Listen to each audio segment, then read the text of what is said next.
Do I speak? Very serious steps for the welfare. Thank you, of this sir. Thank you, daughter. sir. Please go ahead, madam. Madam, please go ahead. Thank you, sir. Sir, at the onset, I would like to thank you for having given me the opportunity to take part in this historical discussion on the 75 years journey of our Indian Constitution, sir. I deem it a great honor and privilege to be partaking in this discussion today.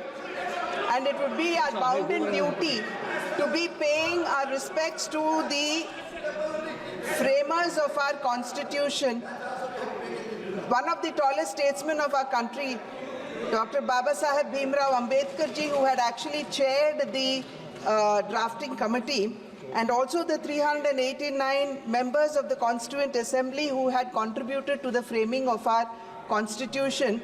And besides them, sir, also Shri B.N. Rao ji, who was the constitutional advisor at that point of a time, and Shri S.N. Mukherjee, who was the chief draftsman of our Constitution too, sir.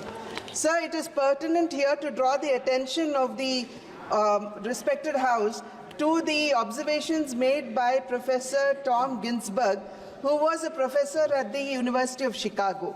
And he had studied very closely and analyzed 200 constitutions across the world that were adopted after 1798. And he had categorically mentioned that the relevance of these constitutions were for a period of 17 years. And when we look around our country and take into consideration the countries around our own, we will realize that Sri Lanka had replaced its constitution thrice, Pakistan had replaced it 6 times, and Nepal had replaced it 5 times, sir. But we have a great constitution which had withstood the time and had completed 75 years, sir. And therefore, on behalf of the 140 crore Indians, I would like to thank the Honorable Prime Minister Shri Narendra Modi ji for having declared November 26th as the Constitutional Day, which is but a befitting tribute to the framers of our Constitution. Sir, ours is recognized to be the second oldest Constitution and also perceived to be one of the longest detailed documents, sir, which also encompasses the pluralistic values of our country. Sir, we need to realize here that this is simply not a legal document, but it seeks to provide, it's a moral guide which seeks to provide equal rights and opportunities to all the citizens of our country. Sir, the outstanding feature of our Constitution is the balance that it displays between adaptability and rigidity, sir. I say adaptability because it had withstood 106 amendments, it had subsumed 106 amendments, sir. And I would say rigidity because it has not lost, it has not compromised with the core values at all.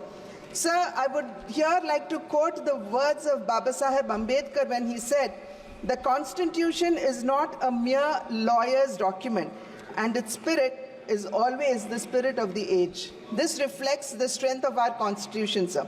Sir, the appreciable aspect of our Constitution too is that it simply does not seek to right the wrong that was done to many sections of our society, but it also seeks to address the challenges of an evolving modern society. Sir, many of the Western democracies have shirked away or rather shied away from giving the women in their country equal rights right until the 1960s.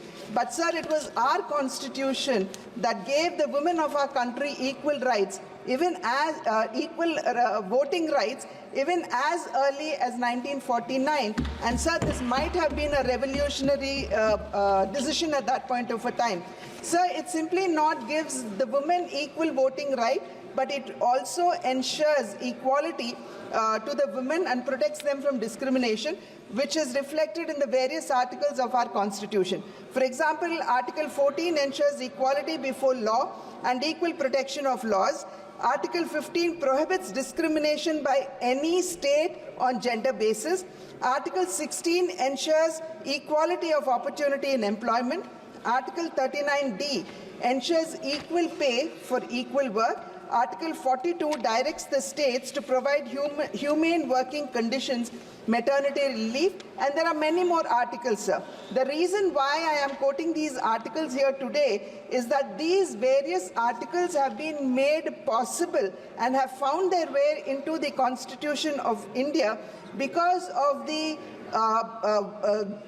great work done by 15 wonderful, great and brave women of the Constituent Assembly.